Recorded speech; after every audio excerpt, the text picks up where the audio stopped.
If I ever needed confirmation about what I want to do, this is really it because I want to do more things that help people think this is the best day of my life and give them hope and opportunity. Hey everyone, it's Melanie Johnson here. Thanks for joining us for another great podcast at Elite Expert Insider. So I'm your host today. And of course, we always bring you great guests. We have a #1 international best-selling author, Dawn Nelson, who is a certified clinic hypnotherapist and certified professional coach. All right, she's been in this business for 25 years. She is no novice to all of this. And she has just written a chapter in the Entrepreneur Secrets book, and it just came out recently. And we are going to dive into her chapter, her expertise. So get your notebooks out, get ready. Here we go. Dawn Nelson, thanks for joining us today. Thank you for having me, Melanie. So tell me, how did you even get started in this career and know that this was the career that you wanted? I probably knew it for many years. When you're growing up, you have a number of ideas of things that are really interesting to you that you think that be a Yeah. wonderful career to have. And I came by it as a second choice, actually, because my first choice was in journalism. And I was offered I talk about it in a book I just recently wrote, but I had an offer to go to work at a television station as the morning news anchor. And it did not work out for my personal life. Let's just put it that way. Morning news so anchor is a tough position. I've been there. Yeah.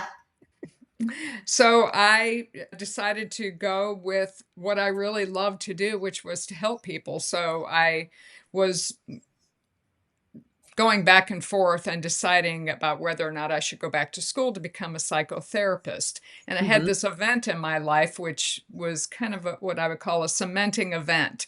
Yeah. I had a small public relations business, and my business partner and I went out to a school in an under-resourced neighborhood where we had clients that adopted the school and poured a lot of resources and time and mentorship into the school. And we were with children in the second grade. We had the whole second grade out on the playground that day. It was the Friday before Mother's Day. Uh-huh. And a little girl who was 7 years old ran across the playground and hugged me from around the knees and said to me, "This is the best day of my life." And I looked down at her and I was like, whoa, if I ever needed confirmation about what I want to do, this is really it because I want to do more things that help people think this is the best day of my life and give them hope and opportunity. And what we were doing that day is we had a client that was a professional organization that provided all the resources for this event. But the other client was in the nursery business and plant material, trees, flowers, those kind of Yeah. things.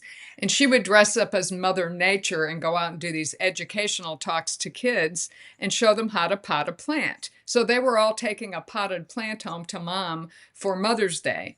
And most of them had never had that opportunity to do something like that before. So this little girl was very excited that she could take something home to her mother. And I just thought to myself, whoa, I want more days like this. I want to help people do things that are fulfilling for them.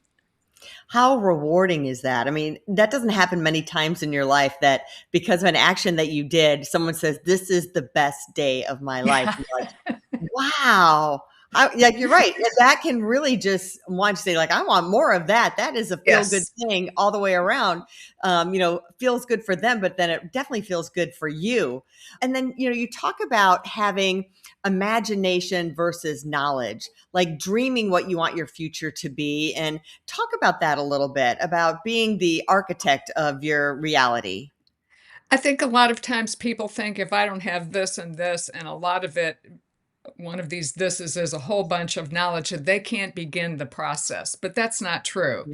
Really, what they need is imagination because imagination will lead them to complete the steps so they get what they need. Mhm. But imagination is having a dream. And once you have the dream, you can work towards Yeah. it. But if you have no target, you have nothing to work towards. You're just out moving around here. I always have my clients get really clear on what their target is. And I tell them that they have to have an on or before date for completion, because if they don't, it's just a fantasy. a date that they are committed to making this happen. So what happens when they do that is their subconscious mind backs up and says, what do we need to do today? What do we need to accomplish this week? What do we need to do this month? And all those things are done in a sequential order. I like that you put action to the dream of what you want and then breaking it down. But, I'm going to go back to the dream and the vision in first place. How do you get rid of the clutter to really get clear? Because sometimes you're like, well, I want this, but I think I want that. I don't know. Like in business, especially, you're like, well, what's the right path to get there? I mean, whether you're a realtor, should I be selling high end homes? Should I be selling mid end homes? Should I be a title agent? I mean, sometimes it's hard to clear the clutter. Even in our business, it's like, should we be focusing more on marketing for our clients or publishing for our clients? How do you get the vision clear? I think you have to align, you have to be clear about what you want, what your purpose is, and you have to align that so that your head and your heart are working together. And then focus becomes more natural. I always tell my clients, Mhm. focus is your friend. You have to have focus. You have to be able to weed everything else out and look at your Mhm. goal and basically take steps towards it.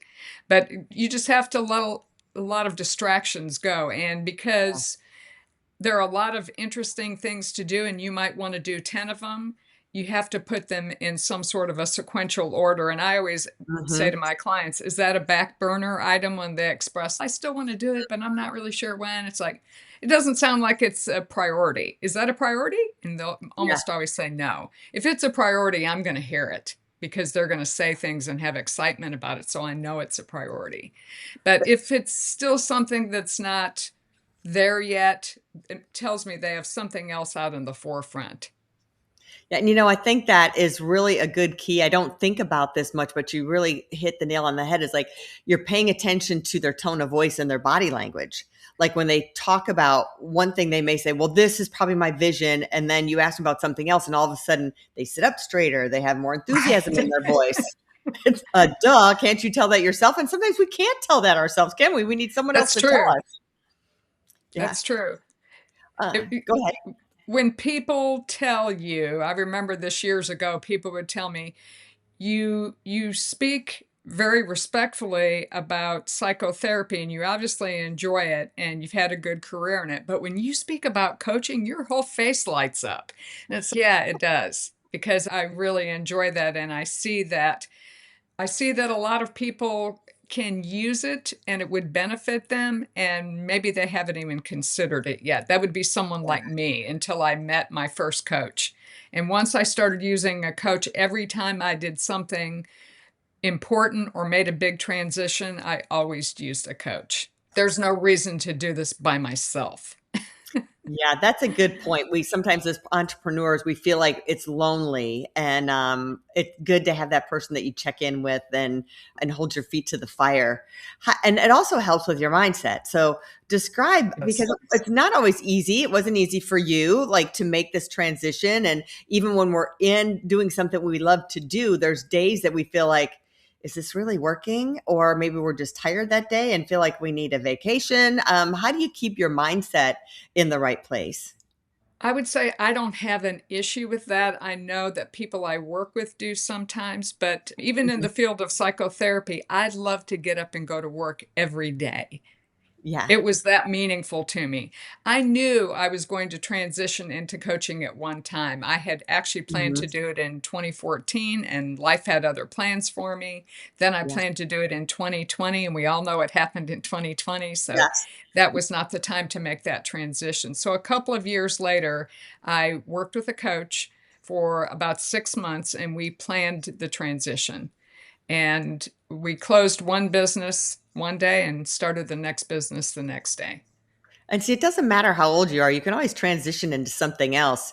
But one of the mindsets I want to talk about the shift is really the financial mindset shift. Because sometimes we have blocks about money and financial issues. It's actually a very common challenge. Preset ideas and long entrenched beliefs about money. And unfortunately, they're usually limiting beliefs. So I like to work with people on things like that. And I certainly had to do it myself. I think I don't remember if it's in this chapter in Yes. Entrepreneur Secrets. I think I did allude to it that one of my desires was to work in a place that was really attractive and brought nature in from the outside, that it was green and it was pretty and it had different energy to it. And I found it. I had created this vision for it, and a couple of weeks into the process, I found it. I had been driving by it for and it had never come up on my radar screen, but it was the perfect place. And it was, I don't remember, 10 times as big as the place I was in, Wow. or maybe it was 3 times as big, and I think the rent was 10 times. And so normally that would have just been, oh, now line through it. I'm not doing that. Limiting beliefs around money, blah, blah, Mm. blah. And something was different. I had a mindset shift and around many things, but money was one of them. Yeah. And I thought, no, this is a good place. This is a valuable place. It will create a lot of value. It will create a serene setting for people to come in and just go, Yeah. sit back in the chair and be ready to do some work. Well, and I love what you said in the chapter of Entrepreneur Secrets. You said, I want what God wants me to have. I openly receive God's gifts. And that was a big shift for you. It was. A lot of people will tell me whether it's money or something else is, I want what I deserve. And it's like, I don't want what I deserve. I want what God wants me to have. And I feel very secure with that. Yeah, and you talk about looking at opportunities. Sometimes we have opportunities in plain sight, but we're not seeing them. How do we? Is Right. there a way to like be in tune with that when we're looking for opportunities? Say that again.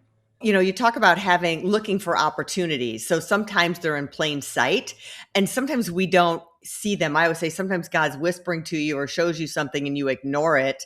How do you know like it's the right opportunity to walk through the door or pay attention or get your mindset where I'm paying attention to new opportunities coming my way? One thing that we would start doing is when you have a vision, you'll start to see because your mind will start showing you opportunities. Like you said, and you described it in detail. Here's this, and here's this. And opportunities start coming into your field of vision. And then you can discern whether or not this is something you want to go with deeper. We don't always know. We start sifting through the opportunities, but the important thing is that we see them as opportunities. We're actually seeing them pop up and saying, that might work. Let me look at that a little bit farther. And they put some traps on it and find out, is this viable or not viable? Is it aligned with my purpose or is it not for me? And you also talked about mentorship. Tell us some stories about how mentorship influenced you in your career. Mentorship has been huge. Absolutely huge. I'm such a believer in mentorship and coaches. In Entrepreneur Secrets, I talked about 4 different people that really made a huge impact on my life, especially my professional development. And Mhm. I not only were they encouraging and would offer practical advice, but I watched what they did. I watched how Mhm. they did it. And it's, oh, I like the way they handle themselves. I like the kind of character they have. I like the way they live their lives and how they operate their businesses. And one of their common traits among these 4 particular men were that they all lived lives of service. They were all incredibly generous with their time and with information and knowledge. They were just incredible people. Yeah, it's important. Do you feel like you're in the space now to be a mentor as well, especially with writing this chapter of this book and now writing your own book? Yes, I think a lot of what I do in coaching is mentoring people, encouraging them, asking them challenging questions. I think it was in Entrepreneur Secrets that I talked about one of the men who had a big impact on me. He was a PhD chemical engineer who started his own company and it became a public company and it was on the New York Stock Exchange and it has gone on into to do great things, but he was the And you can tell us who person it behind is. that. Yeah, it Who's was the Dr. Herb Weiss. Yeah. uh-huh. Yeah, and when I met him, he had been retired for a while, but in his retirement, he taught at Rice in the School of Entrepreneurship, at the University of Texas, as also in the School of Entrepreneurship. He would be a visiting lecturer and come in and talk about being an entrepreneur. And he had fascinating stories, but there were so many things I loved about him, but one of them was he asked questions that nobody else asked. He Mm. asked questions I hadn't even considered. So they would just resonate with me, and I would say, "Whoa, I need to think about that. Let me give that some thought." But it Isn't was that, digging deeper. yeah. And isn't that crazy how, we think sometimes we know so much and we're asking the own questions, and then someone who has a multitude of experience, or even they come from a different vein in life of experience, that they can bring those different questions to us and have that different perspective. Sometimes it's so much easier. I feel like when I'm working on my own business, we get stuck and someone from the outside can see it so clearly. And I can do that with other people's business. I'm like, well, it's just A, B, and C, The when you're a gift of mentor. perspective. Yes. Well, tell us, why did you decide to be a part of Entrepreneur Secrets and start to tell your story? I think one is I had always wanted to write a book, and I saw writing a chapter as a beginning step to doing that. And Mhm. I found the whole process to be really helpful.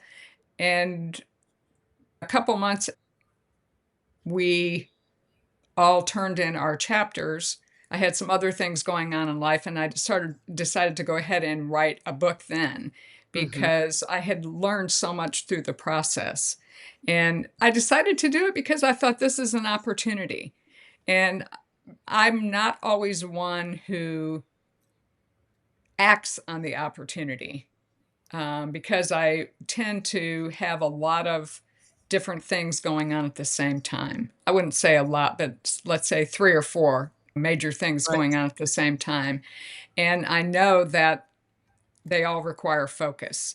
Mhm. So I like to have things to work on and focus on and goals to work towards, but I also just wanted to make sure that it was a fit for that time in my life. And I'm not sure if it was, and it really doesn't make any difference. It was on some level, it definitely was, because I had great support for it. And Mhm. the support to me is totally invaluable. I don't know how anybody does it without support because it was a major leap. It was Mhm. doing something I always wanted to do and putting it into action. And you took your own advice. There was an opportunity Yes. that opened and you paid attention and you walked through the door instead of just going, well, maybe later. Yeah.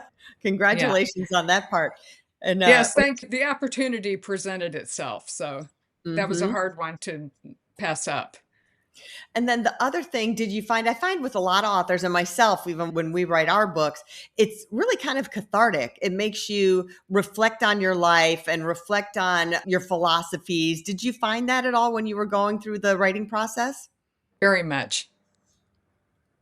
Yeah, I very almost tell much. people it's like having a year's worth of therapy sometimes, because you're asking Yes. yourself the hard questions and there's no one else that you're in the vacuum that you've got to answer those questions. I think especially today because things move at such an accelerated pace. Yes. And I know for myself, I have to carve out time to do some introspection. Mm. This came naturally with the process. Yeah, I love that word, introspection. I think when you write a book, there's introspection that comes, and it's a growing experience as well, a personal growing experience when you have it, for sure. Yeah. Well, Dawn, tell people where they can reach you.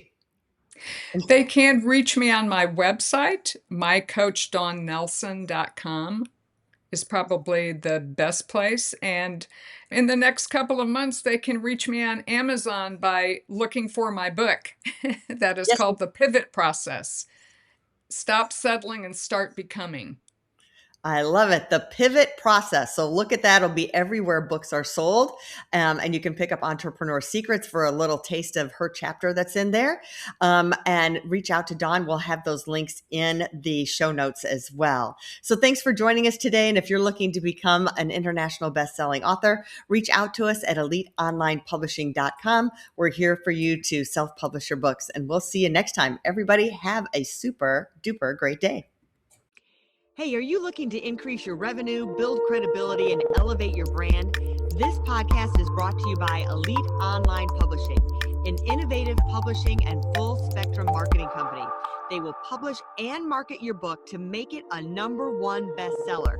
Becoming an author is the best way to market your business. So contact them at eliteonlinepublishing.com today. All of their authors become #1 bestsellers.